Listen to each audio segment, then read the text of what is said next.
So the safest way to make sure you don't run out of money, of course, is not to plan on spending your account down to zero, largely because we don't know when you're going to die.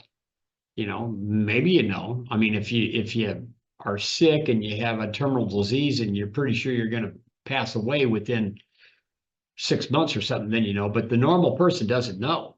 It could be anywhere from your day to go to heaven, hopefully, could be anywhere from tomorrow to 20, 30 years from now. So it's not really realistic to try to time it so that you run out of money before you run out of breath. So Or at the same time that you run out of breath. Yeah.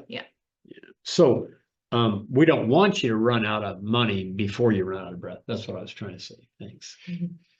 So that it's safer to keep, you know, what we want people to do generally for everybody, even if you don't even intend to leave a bunch of money to beneficiaries, the safest thing to do to make sure that there's enough retirement income or milk in your retirement from your retirement milk cow is to set up a retirement income plan that doesn't withdraw too much milk out of the milk cow, that the milk cow doesn't keep growing and growing and growing over time, and thus giving you more milk as cost of living goes up. There's kind of a for equity investments, there's a general 4 or 5% rule. It used to be the 5% rule. Now they call it a 4% rule. That if you are invested in equity investments in the stock markets, you know, stock funds or that sort of thing, ETFs, that 4% is about the maximum that you should take out if you want the milk cow to keep growing. But that's not exact, and we have better tools to, like the Riskalyzer nitrogen that we were showing them. And we all need to understand that the returns the portfolio needs to grow need to keep up with or stay ahead of inflation. And right now, well, always inflation's the biggest threat, because, you know, if you retire and all you need right now, let's say, is $3,000 a month, and that's great.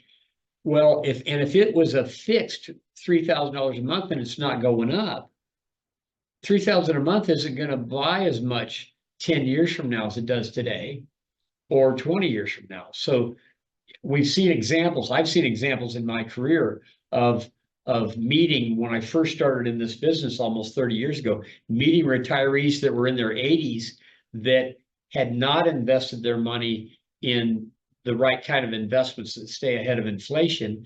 And now 20 years later in their 80s, they're worried about what the next Social Security increase is going to be, that sort of thing. We don't want you to be in that situation.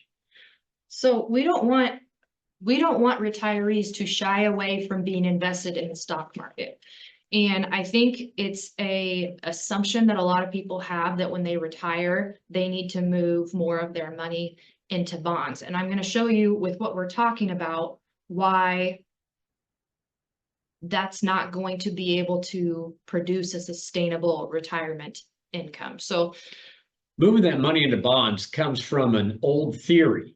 It's a theory called modern portfolio theory that was started in the late 70s, early 80s.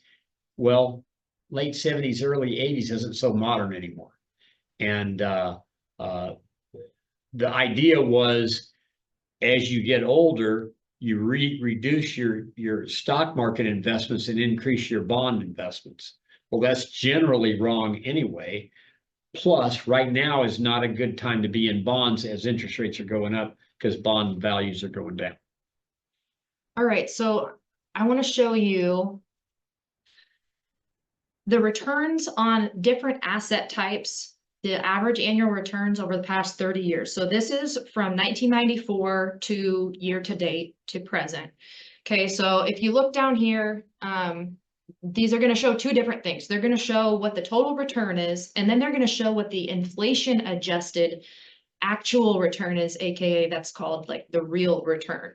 Okay, so cash is 2.4%. But the real return of cash, you're constantly, and we know this, right? With inflation, you're always going to be going into the hole every year if your assets are in cash. Cash is a terrible long-term investment, okay? So And remember, this is over the past 30 years where the inflation rate over the past 30 years has been 3% or less on average. Right except now, until the last, year or two. yeah, several years, okay? So you're going in the hole minus 0.14% with cash on average. Here's gold. The after inflation return on gold is 3.2%. Here is the US total bond market. It's an index of United States bonds. 1.58% is the after inflation return. The S&P 500 index, on the other hand, is 7.67 for an after inflation return. So mathematically, when you're thinking about creating a sustainable retirement income, you have to account for the return that you need to be getting on your investments for your account to be continuing, your retirement milk cow to continue to grow. You need to have account for inflation. So what, 3 to 4%, probably Over a long about period of time. 3% over a But long period of time. Plus, The next few years is going to be double-digit inflation for a while. plus whatever percentage of your accounts that you're withdrawing on an annual basis. So like in our example earlier with the 4% rule of thumb, that's 4% plus inflation being 3%. Your investments, in order to be continuing to grow and be healthy, in that example, would need to be getting at least 7% return. Right. The best way to protect yourself against this high inflation in retirement is to own investments that hedge against inflation. If you think about what inflation is, it's the rising cost of goods and services, right? What better hedge against inflation than to own companies that produce and sell the goods and services whose prices are going up? Another thing that some people like for retirement income, if they're really nervous about the stock market, they can invest in the stock market, but also have insurance protection protecting their income and their estate in case the stock market goes down. There's special investments called variable annuities, and we can explain that to you if it's something you're interested in. But what it is it's insurance on your portfolio for these different things, income and or death benefit, and they charge for the insurance 1 or 2% inside of there, thus reducing the overall long-term return on your portfolio. But some people are willing to pay that insurance cost in order to have the peace of mind of not having to worry about or freak out over a stock market drop. So some of the biggest mistakes that we see people make in retirement with their retirement income are, number one, choosing fixed income investments because they feel safer. So this is something that looks like what you mentioned earlier, where it would be an investment that's going to say, pay you $3,000 a month. Every month, it's guaranteed to you for the rest of your life. That's like what a lot of pension options are for people, right? Well, if that $3,000 doesn't increase with inflation, that $3,000 is going to go less and less every single year that you're retired. And 20 years down the line in retirement, that's going to have a lot less buying power than it did when you were first retired. So with inflation being one of the largest threat to retirees, that's a big mistake that we find people making, because it seems safe, but it's really not safe for your retirement, for your entire retirement. You can have portions of retirement that are maybe fixed like that, but it's not safe for your entire retirement or the brunt of your retirement. And then secondly, when people get nervous when they're invested in the stock market, when they get nervous and they try to time the market by going to cash and getting out of the market to when it gets scary, to avoid crashes, things like that, when they get nervous. So we've talked about this in a lot of webinars before. There's been countless studies on this strategy because it's incredibly common. You see it with the stock market all the time. when something starts going down, people just pile on. And when something panic. starts getting sold, everybody decides that they want to sell because they're nervous. And all these studies have shown that that's actually a bigger mistake than just staying invested and riding. Because their idea is to get out before the market goes down any further, and then get back in, at the bottom. Well, they always miss it, almost always miss it. And when they get back in, when they have enough courage to get back in the market, they end up getting back in at a higher level in the market than when they got out. Thus, they would have been better off just staying in the market the whole time.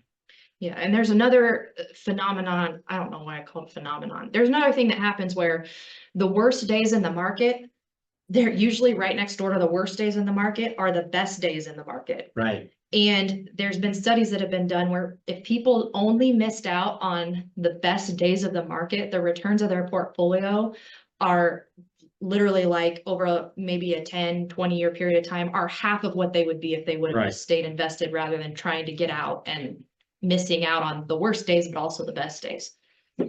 So to summarize the methods for creating a sustainable income, you know what? I missed one thing that I'm going to talk about really quick.